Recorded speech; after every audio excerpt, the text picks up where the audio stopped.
Excuse me. Would you step over here, please? Oh, don't be frightened. I'm a computer, but I'm a very friendly one. See?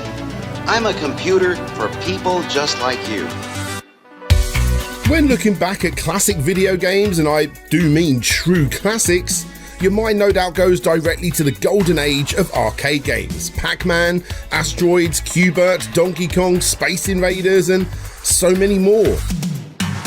Games that offered up a simple gameplay mechanic which is so incredibly addictive that 40 plus years later, not only do we see new entries in the franchise, but more importantly, we can go back to the originals and still enjoy them just as much as we did in the 70s and 80s. And that is the mark of a true classic. There's something to be said for a game that is just so perfectly basic. A game that has charm, hard as nails gameplay, and a gameplay mechanic that's so good that almost half a century later, we're still willing to give it just one more go. And today, I plan to go back to the year of 1984 and look at yet another classic from that era that didn't start its life in the arcades, but instead the Atari 8-bit home computer systems, with Boulder Dash, the game where you control Rockford, digging your way through treacherous caves, collecting diamonds and making sure not to get crushed by falling rocks that will kill you in the blink of an eye, before moving on to the next stage and doing it all again. It's simple, it's addictive, and it's charming. It has all of the traits needed to make it stand the test of time, which it most definitely has done for nearly 40 years. Rockford, the ever-changing mascot of the franchise, has been a part of our lives for a long time, with over 20 mainline entries and an endless amount of ports for virtually every system since then. But how did it all begin? Well, to answer that, we need to go back to the beginning and speak with the creators and the publishers to find out how a fairly complicated development process created such a brilliantly simple little title in this: Boulder Dash: The Complete History. Welcome to Slope's Game Room.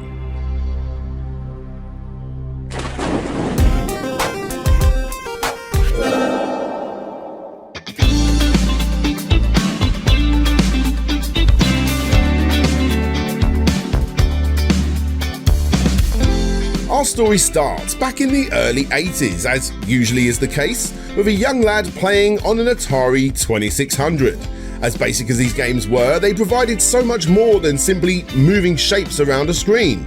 Well, to the right individual at least, and that individual was former board game collector Chris Gray. Someone that was fascinated by what this little wood grain covered heap of plastic could pull off. So much so that when the family upgraded to an Atari home computer, he spent the majority of his time not only playing games, but also learning how to remake the games that he played in the arcades. Space Invaders was one of the big ones, as was Defender. And just like those board games beforehand, after playing, he would go home and work out a plan, trying to figure out what made them so great, before creating his own version on his computer. Some of which he would keep, but for the most part, after experimenting and playing with his own version, he would delete them and try something new. However, that was simply not the case for his next big influence. I'm of course talking about the controversial 1982 arcade game known as The Pit.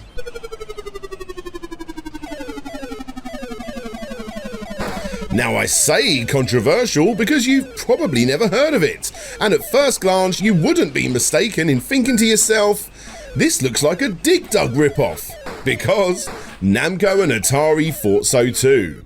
Let me explain.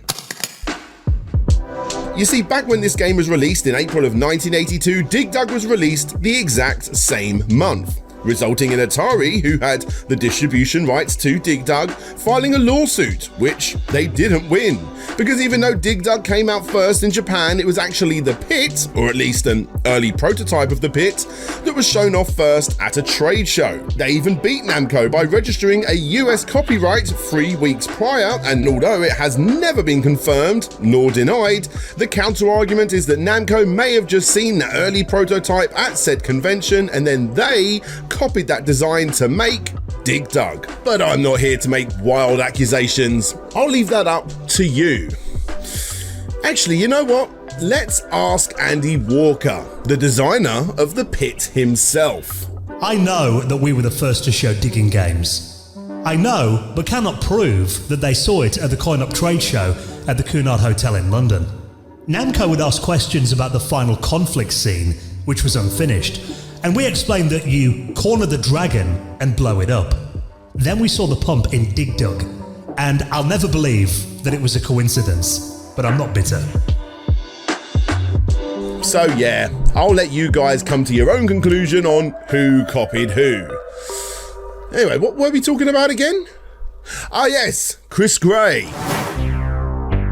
Chris Gray, that young lad of about 13 or 14 years old that was influenced by one of the earliest cave exploring games going, a genre that by this point was blowing up, just like all popular arcade trends tend to do.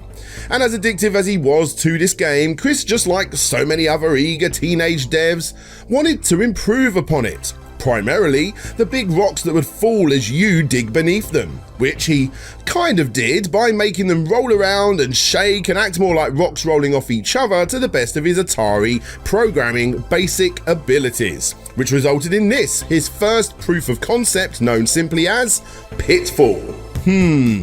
Pitfall? Are you sure you didn't take inspiration from The Pit, Chrissy boy?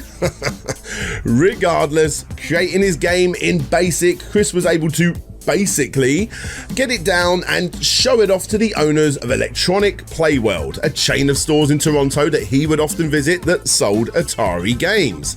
And those owners did see potential in his early Pit-inspired work. At this point, the game was still in BASIC and was, well, it was very basic. The owners knew they had something here with Pitfall, but also understood that it needed something more before it would become a fully fledged product. And this is where Peter Liepa got involved. You see, thankfully for Chris, Electronic Playworld also had their own publishing side project called In-Home Games, and they would publish their own games for the Atari 400 and 800 systems. In fact, before the days of Pitfall turning into Boulder Dash, young Chris would often make music or sound effects for some of these projects put out by the company, and he did this after discovering that a lot of the sounds used in the movie Tron were created using an Atari 800. However, when it comes down to Pitfall, no further progression was taking place. Fortunately, the company had a whole heap of developers that they had worked with in the past and plenty more that wanted to work for them. And one of those individuals was Peter Liepa. Now Peter, although twice the age of Chris when the Pitfall collaboration started, was someone who originally didn't have much interest in gaming from the get-go. In fact, in his earliest days, gaming wasn't really a thing, besides the odd Pong clone of the first generation. Nope, Peter was someone that was far more interested in science, and even more so, maths. That was until secondary school, or middle school if you will, when on a school trip to a science lab, he was shown the computer section on a tour and instantly became obsessed with programming, which resulted in him learning how to do so on an elementary level within only a few days. One of the first programs he created was a simple math solving problem that helped him get past a few hurdles he was having in that field. But the long and short of it is that computer programming had got a hold of him. He was obsessed, constantly reading magazines such as Byte to help him along his way. On top of this, he ended up taking several computer courses to better understand what he was doing, and he even quit his physics course at university to further study maths and in turn computer programming too. Eventually, that world of Pong machines started to become a lot more commonplace, and Peter remembers one of his first true gaming experiences being a text adventure game such as Colossal Cave Adventure, among many other more obvious 70s arcade games and home computer titles that his friends would introduce to him. As he became more interested in playing these titles, it wasn't long before he thought to himself, you know what, I could probably make one of these games myself. His computer timeline eventually moved from the Apple II to the TRS-80, and then of course as we made our way into the 80s with systems like the Atari 2600 and 5200, and eventually the Atari home computers soon followed suit too. Finally, Peter had got himself a system where he could do that exact thing. However, not one to waste his time, this video game programming path led him to in-home software too. With so many different types of games that he could make, he wanted to ask them what kind of game they were looking for, and then to ask them if he could develop it for them. To which they replied, "You know what? We've got this guy Chris Gray who's made a start on this rock falling demo game. Why not take this concept and convert it to machine language so it can run on a cartridge?" Or something like that. The absolute textbook definition of the right place and the right time. From this simple concept, Peter got to work converting the game using Forth, a stack-orientated programming language due to its speed and, more importantly, because it used less memory than BASIC. With that said, very early on, he quickly realised that the Pitfall game wasn't all that fun to play. Not in its current state at least, and more importantly, it was just too slow to other hugely popular games that were by now making their way around the arcades due to Dig Dug's success. This resulted in Peter stripping the game down to its absolute bare essentials, keeping the idea but changing up the dirt for rocks and even the avatars into simple shapes, better known in mathematics as a cellular automaton. A digital canvas, if you will, that let Peter experiment with rock falling animations to see how they would all interact with each other. And before you know it, this test field had become a bit of an addiction for the budding game developer. Without a doubt, his addiction to science and maths had gone full circle with the creation of this game. Because of this, Peter was able to turn a rather bare bones experience and something he wasn't too fond of into something that, well, he did enjoy playing, and if he did, others are likely going to be enjoying it too. Now, it is worth pointing out at this stage that the working relationship between Chris and Peter wasn't exactly on top form. Ever since the original Pit-inspired demo was handed over, Chris had contributed very little that Peter could use for the project. In fact, when I spoke to Chris, he remembers going to see Peter to work on this game, but then getting distracted by his game collection, wanting to play on something else, which of course wound Peter up and then some. As time moved on, the conversion to machine language that the two had agreed upon had moved to Peter completely reworking the game from the get-go. And because of this, Peter felt that the original agreement had to be reworked. Plenty of forth happened between the two, and Chris's dad, who was a lawyer, got involved. The parties reluctantly agreed that Peter would own and control the property and that Chris would get a title screen credit and a share of the revenues.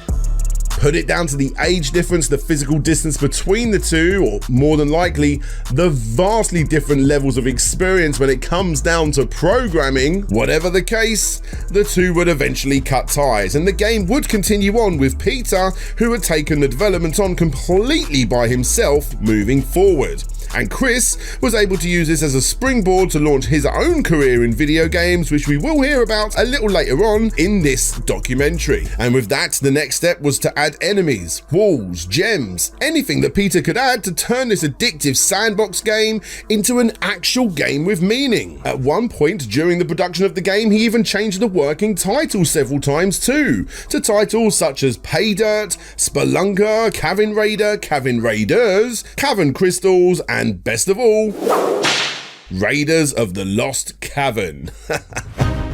However, as more and more additions were added to the game to make it more enjoyable, the graphics continued to stay rather basic.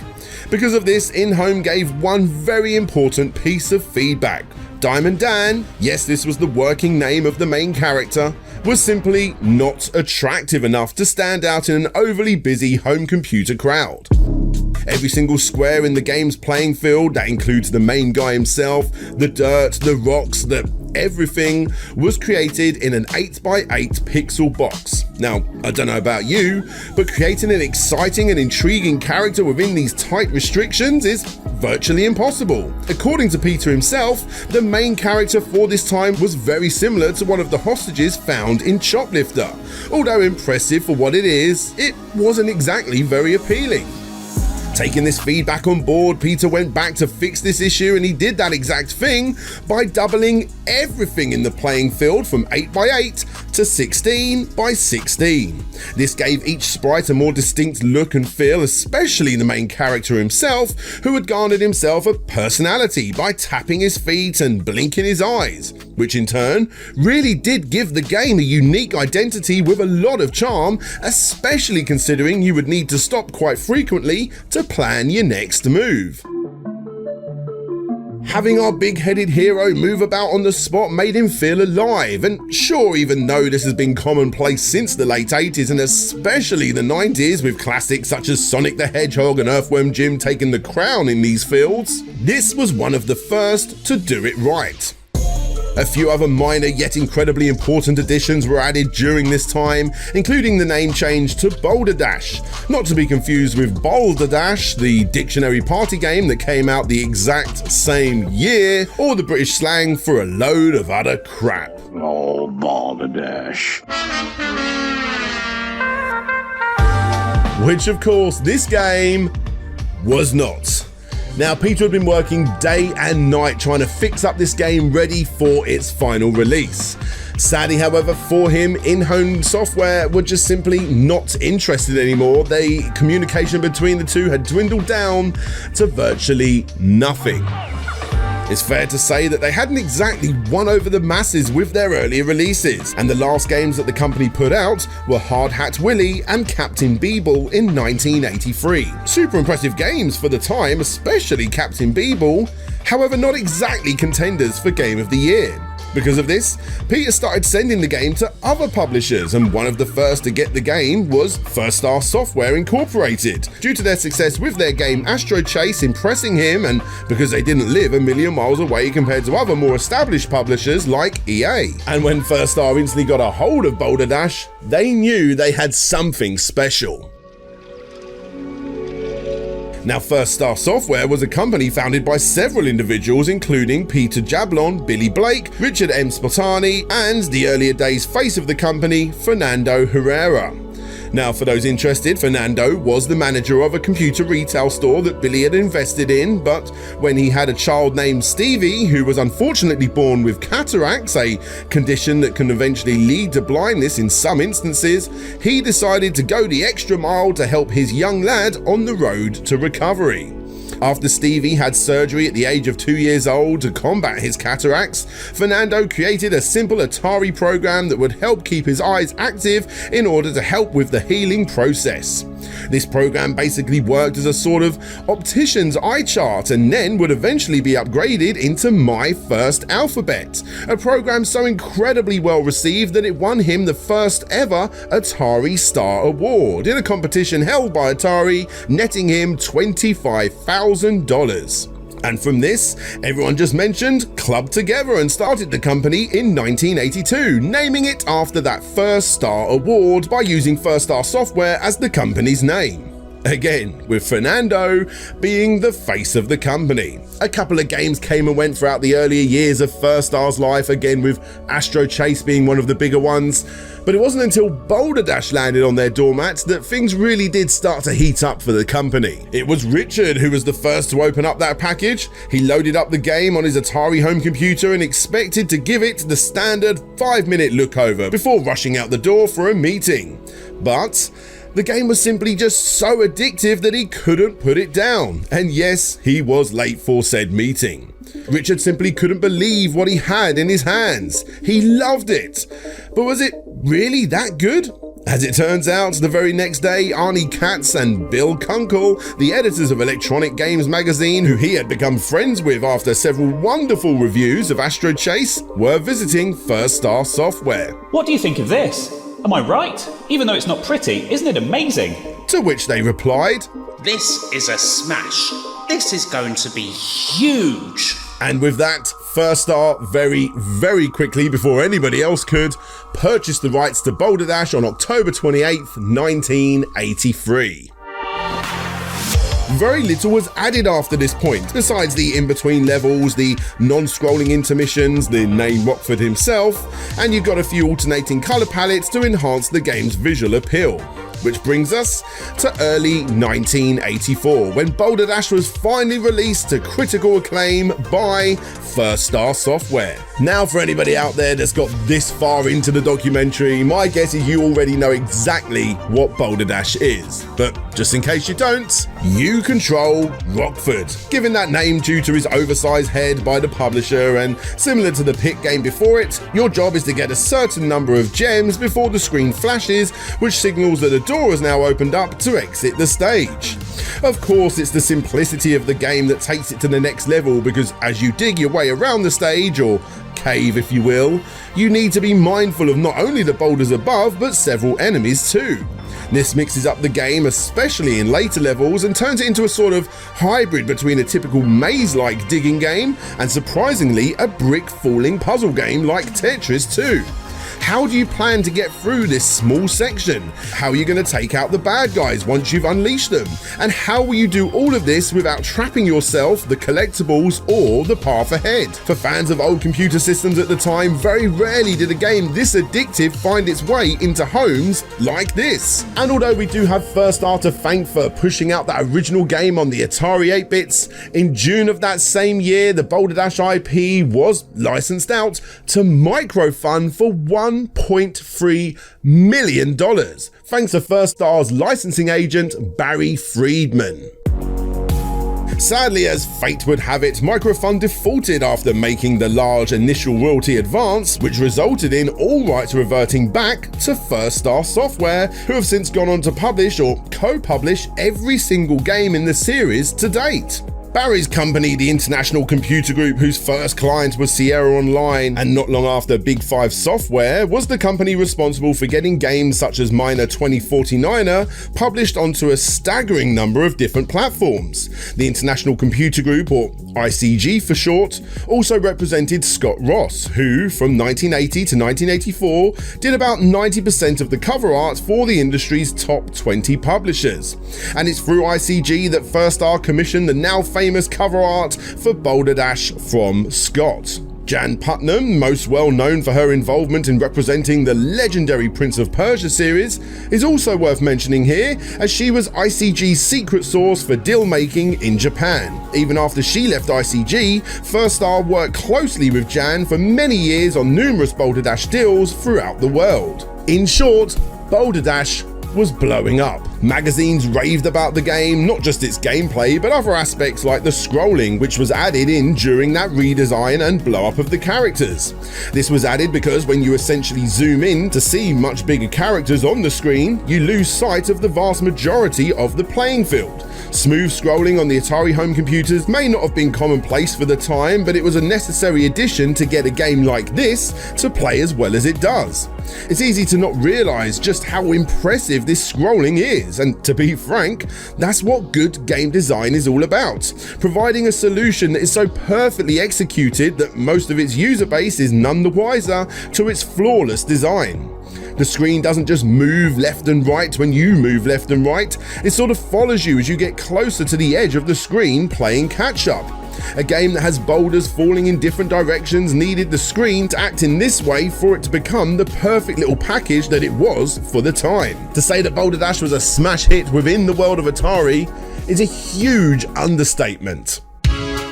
It's a disservice to just how popular this little Smurf lookalike was. The game was such an instant success that it spawned a whole heap of ports to other systems. And even though Peter was only responsible for the Atari 400, 800 and surprisingly the PC Junior port, it was when old Rockford went digging onto other hardware that he became even more well known. And the biggest and best example of this was on the Commodore 64. Magazines raved about the game, with Zap64 one of the earliest popular UK gaming publications for the time, enjoying the game so much that they made Rockford a sort of early mascot for the readers, drawn by the late and great Oliver Frey, as you could see him drawn in the margins of most pages, giving his 2 pence on whatever is being shown on that particular page. According to Roger Keane, the owner of Newsfield, Zap64's publisher, he explained that Chris Anderson, the magazine's publisher, contacted First Star with the idea of using Rockford in the magazine. who of course jumped at the chance to do so as it gave the game plenty of free advertising. No money was exchanged for this collaboration, however Ian Stewart, the top dog at Gremlin, wanted a piece of the action too, and he contacted the company to ask them to include Thing on a Spring into those margins too, resulting in a rather odd duo working together for many issues to come. And by the way, massive respect goes out to Oliver and Roger, who have sadly recently passed away. Much love to you guys. Anyway, Boulder Dash on the Commodore 64, although not as bright as before due to the C64's darker colour palette to many, looked a lot better. Because, you know, brown, dirt. Of course you're going to be remembering the version that you grew up with the most fondly, but for me, I don't know, there's just something about the C64's version that really does hold that long-lasting appeal. Regardless, it doesn't matter what I think or what you think, because Peter, the designer of the game, still prefers the original version on the Atari 800 over any other version, and you can play that game in full over on BBG Entertainment's official Boulder Dash website. Now, of course, I'm not going to cover every single version of this game, as there really are so many with varying results. I will speak about some more standout ports that came in several years later, but for now, I want to look at just how popular this game truly was within the realms of copycats. Copycats, you say? Didn't this game originally copy the Pit in the first place? Why, yes it did. In fact, when speaking to Andy Walker, the designer of said game, he explained to me that although he was a little miffed when the game came out, he was happy for the team with its success and that it gave him the push to create his next game. And I'm very happy to say that Peter shared those views. For him, Boulder Dash wasn't created to earn money. I mean, of course it did, and it still does to this day. But for him, the excitement came from the development of the game itself. Besides working briefly on future entries in this series, his involvement in gaming has dwindled down to practically nothing these days. He barely has time to play games at all anymore. Peter is, and always has been, obsessed with maths and science, and it was these interests that led him down the video game programming path briefly in the first place.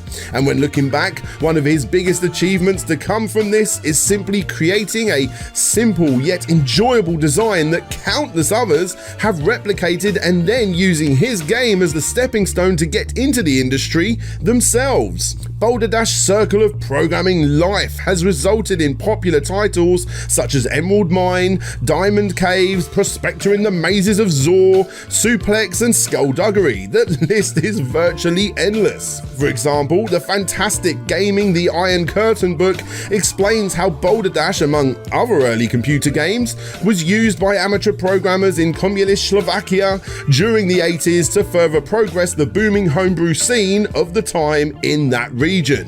What I'm getting at here is that game designers have been using Boulder Dash for many years, ever since its heyday, to learn the basics of programming themselves. And one of those games that I've got to bring up, because the comment section will kill me if I don't, is Repton.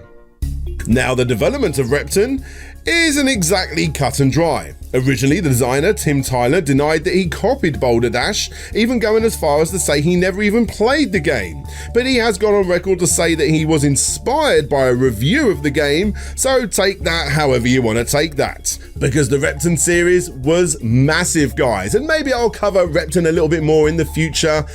But for now, let's get back to Boulder Dash. Boulder Dash in the arcades.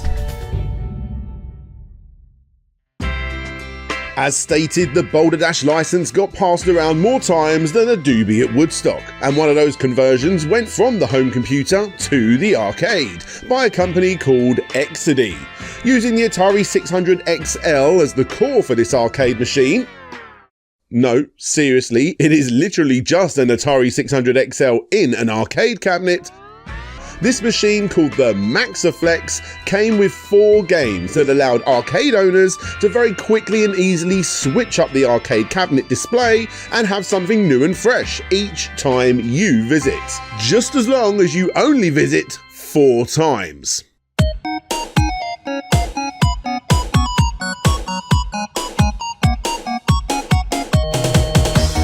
Bristles, Flip and Flop, Astro Chase, and of course Boulder Dash, all owned by First Star, were all part of that original roster. And by all accounts, it was Boulder Dash that was the most popular of the four arcade goers. A timer would count down, and when it reached 0, the controls would simply just stop working, resulting in you either scrambling around to chuck more money in or letting little Rockford die and allowing someone else to play from scratch. And quick side note here, guys. As these arcade machines quite literally had an Atari 600 XL inside them, arcade owners could go out, get themselves an Atari 600 compatible game, and get themselves an exclusive, unique arcade machine for their arcade. Of course, XD didn't want them to actually do this, but you just know it happened. And it's probably why the company never released any future updates for this cabinet. Moving on, we have yet another port of this game in the arcades. However, this time it was picked up by Data East and released on their Deco cassette system. The first interchangeable arcade system, don't you know? This machine had already been available since 1981 and had proven pretty popular, especially in Japan, giving old Rockford a much needed injection into that market, as well as one of his more popular early redesigns. This brings us to Boulder Dash 2, Rockford's Revenge, as it was known on the Commodore 64, Champion Boulder Dash over in Japan, Rockford's Riot on the MSX, and a mini compilation of sorts on both the original games put out by EA called Super Boulder Dash. Once again created by Peter himself and done so very quickly, I might add, Boulder Dash 2 is essentially more of the same. The hard work was done by this point, and all Peter really needed to do was create more advanced and interesting looking caves. A few little extras were added too, including expanding walls and slime, but for the most part it's just extra levels, some of which are utterly insane. And for the hardcore Boulder Dash fan, it was exactly what it needed to be. Boulder Dash 3, on the other hand, was not. As stated, Peter had moved on by this point, and First Star, who were constantly finding themselves pushed into a corner, surrounded by an endless stream of Boulder Dash clones, decided to fight back. These guys over in Europe had developed a clone, and we thought that we could either shut them down or say, look, we need you to pay us a royalty. Which is what we did, and the game was so bad it almost killed the franchise. I'm not going to spend too long with this one, guys. It's fine. It's not terrible, but far from the level of quality you would expect after playing number 2. Boulder Dash 3 simply felt a little bland by comparison. Still, for the hardcore Rockford fan, you can definitely get enjoyment out of this, as long as you don't mind fiendishly difficult BD levels. Thankfully, the real progression for the series came in next, when, after several conversations as to whether they should do this, they did. They released Boulder Dash construction kits between 1986 and 1987, depending on the platform. Yep, it only took 2 years before First Star did what Nintendo waited 30 years to do with Mario Maker. What Nintendo don't. Now, instead of ripping off this formula, which of course people were doing unofficially, you can now rip it off officially. But on top of that, you had yet more caves to explore too, with varying levels of difficulty. The editor found in this game, surprisingly, was quite easy to use for such an early build-your-own game. And for those fans that picked this up, it was an addictive pastime, soaking up endless amounts of hours as people experimented with the game, creating absolutely crazy looking levels, and then getting other family members and friends around to try and tackle them. For many Boulder Dash fans out there, this construction kit game seemed like the perfect way to round off a brilliant trilogy of games and one oddball release with Boulder Dash 3 before the series went absolutely bonkers. However it may seem like the perfect way to end it, boy oh boy was that not the case. Already we have seen some rather interesting iterations of the Boulder Dash character, getting some rather drastic change-ups over the years, depending on the studio that is developing the ports. But in 1988 we got to see our first biggest change-up in the series with Rockford. Not Boulder Dash, just Rockford, for all major home computers and the arcades once again. Created by Mastertronic as part of their Arcadia side of the business, similar to before, the idea here was to make a cheap-to-produce arcade cabinet with a similar chipset to that of the Commodore Amiga. And the end result was, sadly, a massive failure for the company. So much so that it nearly bankrupted the company. But easily the most interesting part of this story is that Rockford, for the arcades, was never released. Or at least that is what is to be believed. I spent ages trying to find this game, and I even spoke to Richard directly, and he was caught off guard too. He assumed it was released, but turns out it wasn't, making the home computer releases of Rockford all arcade ports of an arcade game that never officially came out in the arcades. Either way, Rockford has a stunning front cover, showing a hench construction worker lifting up a bollard whilst playing the never-released arcade game. In this version, you get a choice of different characters, all created by ex-face of the company, Fernando Herrera, by the way, with gaming apprentice Tony Manzo. Essentially, what you have is a sort of sprite swap for the original game with several caves created by Peter himself too, I might add. And as always is the way by this point, the gameplay is stupidly hard, unfairly so in some instances. If you're a fan, then it's definitely for you, but only for the most dedicated of you out there. Thankfully, Boulder Dash Part 2, which was the third or possibly even the fourth game to hit the arcades, depending on how you look at it, was a major high for the series. Taking its cutesy inspiration from more popular Japanese-style games for the time, this Data East developed and licensed from First Star Software game really does give the whole thing a nice do-over, with new music, cute graphics, moving backgrounds, and best of all, a fair challenge for all. For newcomers to the series, this isn't a bad place to start, as Data East has not only added new levels, but classic ones too.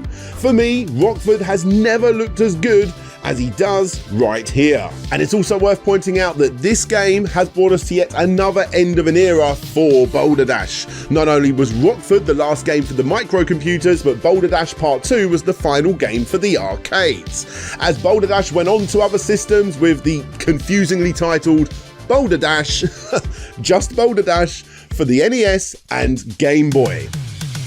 Thanks to yet another licensing agreement with JVC and Data East again for Japan, both versions cutified the character once again in a typical Nintendo-like way. And, well, besides the addition of a world map on the NES and the very welcomed zoom out feature on the Game Boy game, very little needs to be added here. It is what it is by this point. Both games are rock hard, but both are surprisingly lots of fun.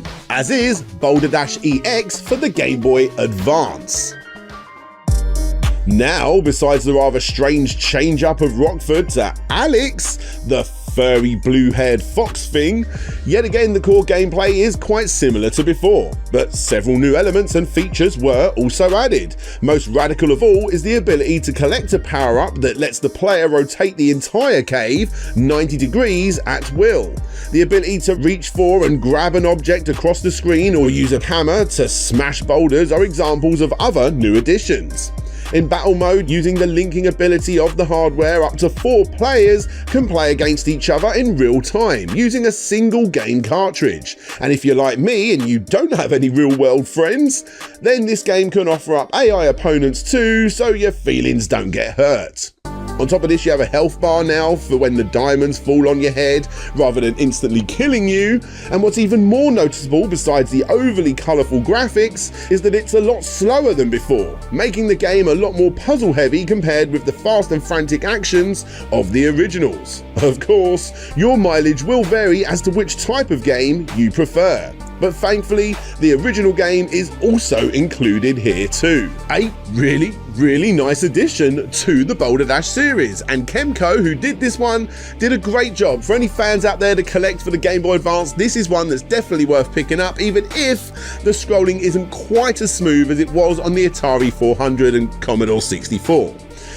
Now, I hope you don't mind guys, but I'm going to skim past the next load of games because there is just so many to get through.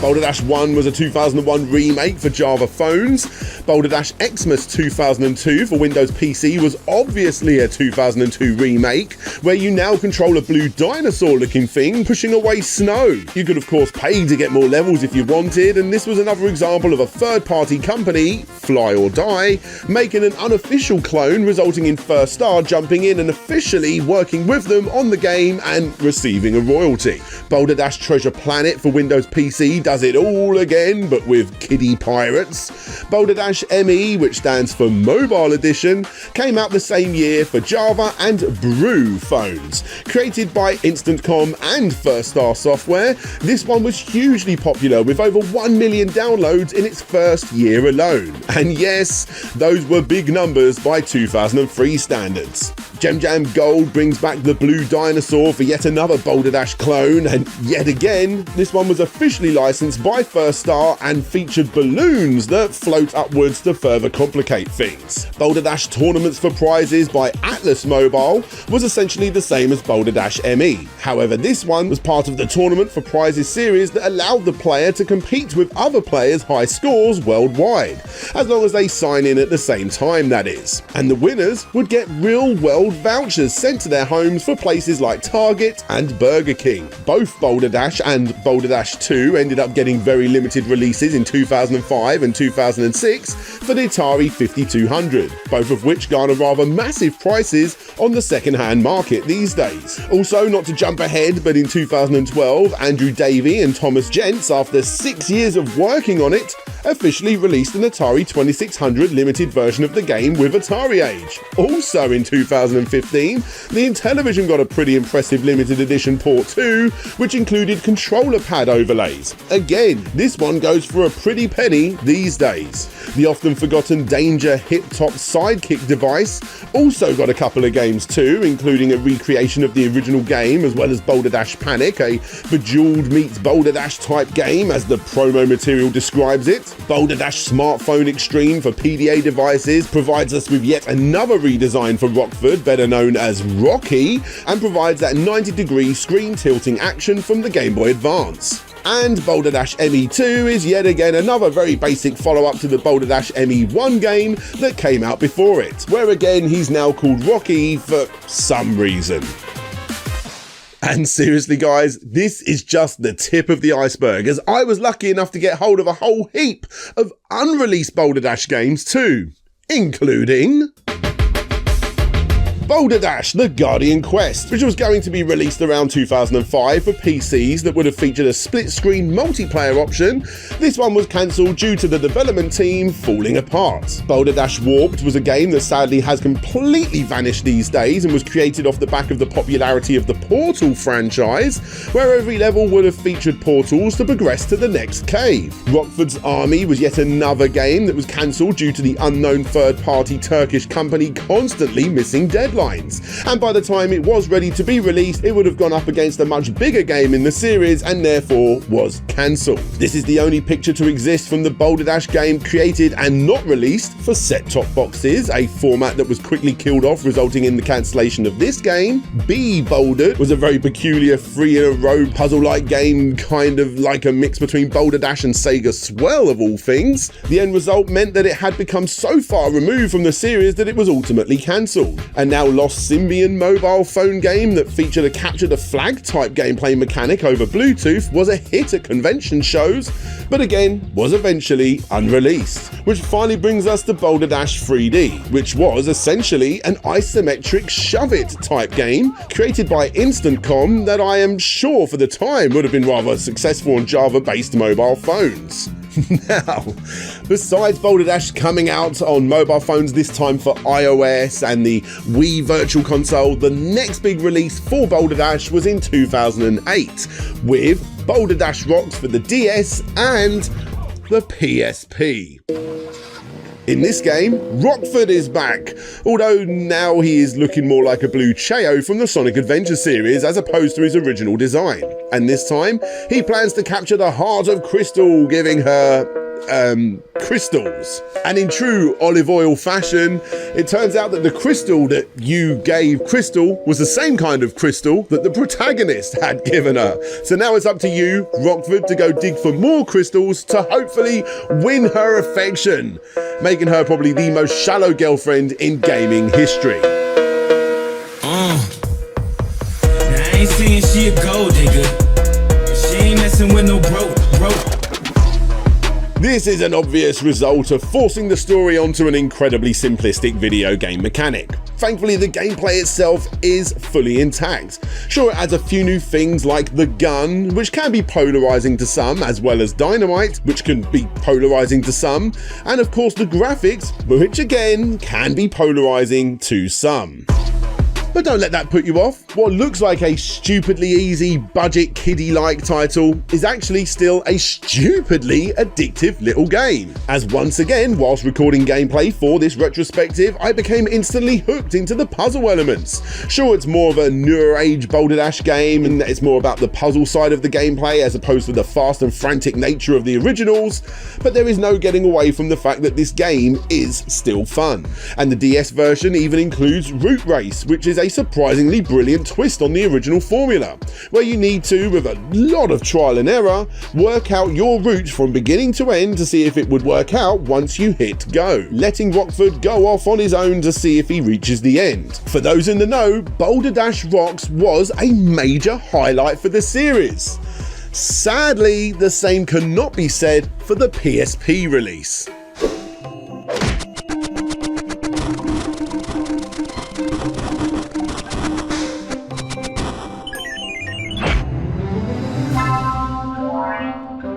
Because even though the game was finished, it was also never released.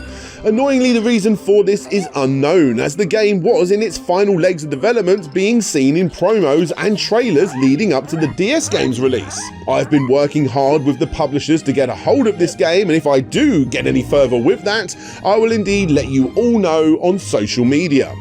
Again, for a budget-looking title, this game shouldn't be overlooked, and fingers crossed we all get to play that quote-unquote high-definition version of one of the franchise's best releases soon enough. But until that time, let's carry on, because only a few years later, in 2009, for the 25th anniversary of the series, not only did this game drop onto mobile phones, but also the original game did too. And then only a couple of years later, we got yet another redesign for poor old Rockford with the XL series in 2011.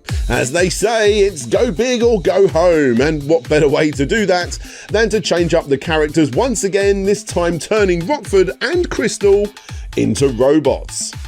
Yep, both Rockford and Crystal have had yet another drastic makeover, and although I am a retro nut at heart, I can't deny that the heavy clunks of the boulders, mixed with the metallic look of the playfield surrounded by the constant explosions that surround you when you fail, all lend itself perfectly to this new mechanical world.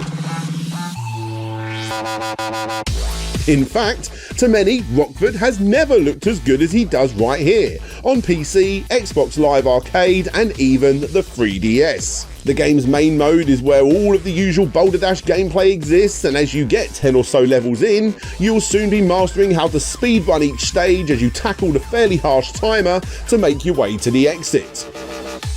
Boulder Dash XL and Boulder Dash XL 3D seem to have gone back to their roots more so than the majority of more recent games. Yes, you have more levels and even more gameplay options such as puzzle mode and Zen mode that allow the more puzzle heavy gamers to take their time and work out how to exit each cave safely and securely. But on the flip side, it also has some of the most frantic stages in the series to date too.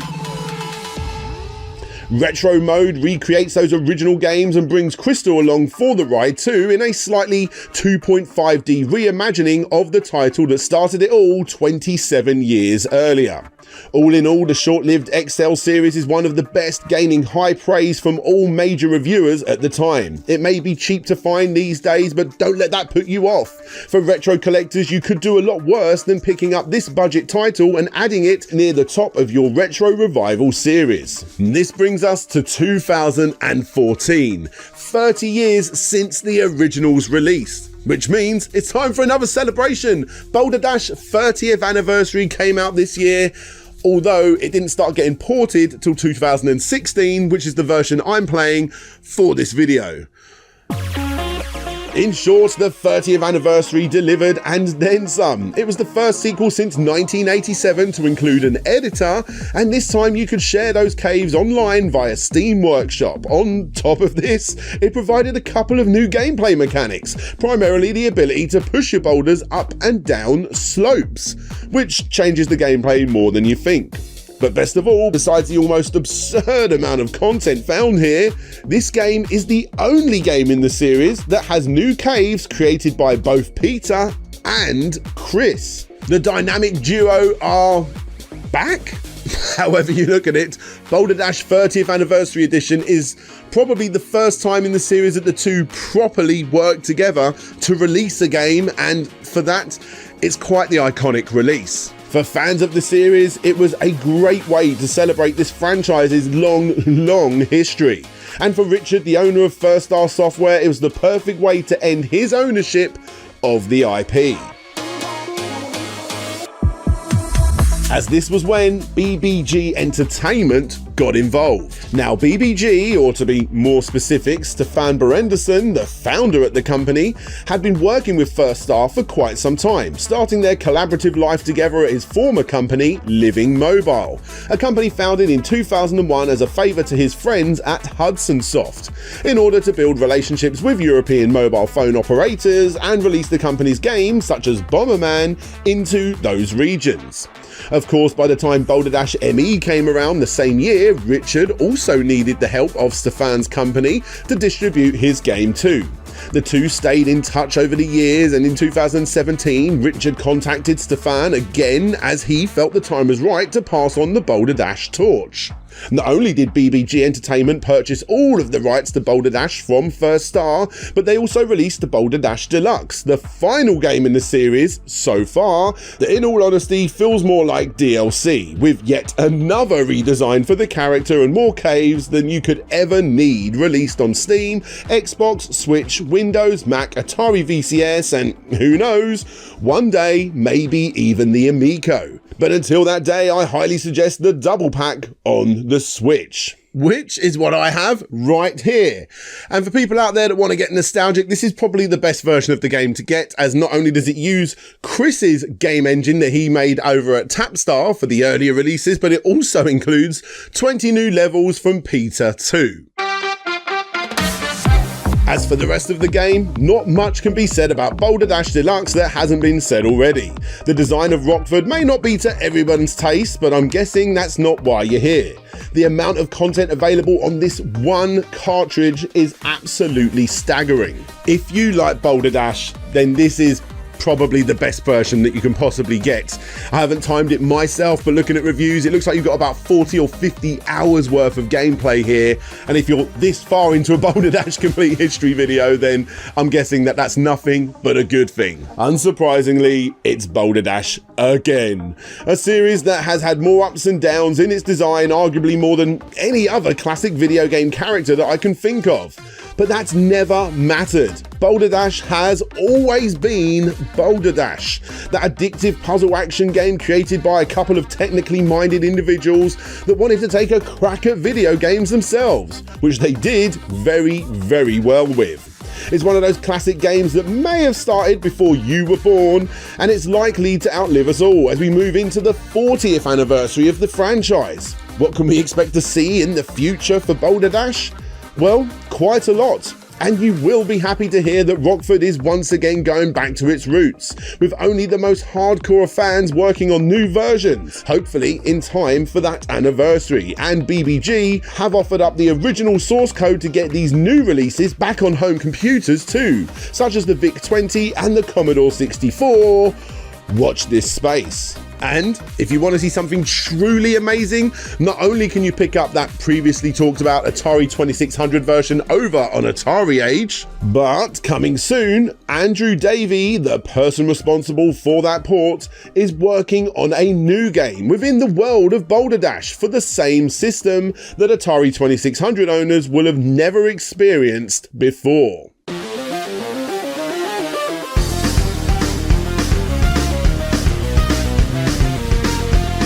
And yes, of course, Boulder Dash will be coming back to modern consoles and PCs, going back to its roots of a brand new engine that replicates that original engine that came out 40 years ago, created by Peter Liepa.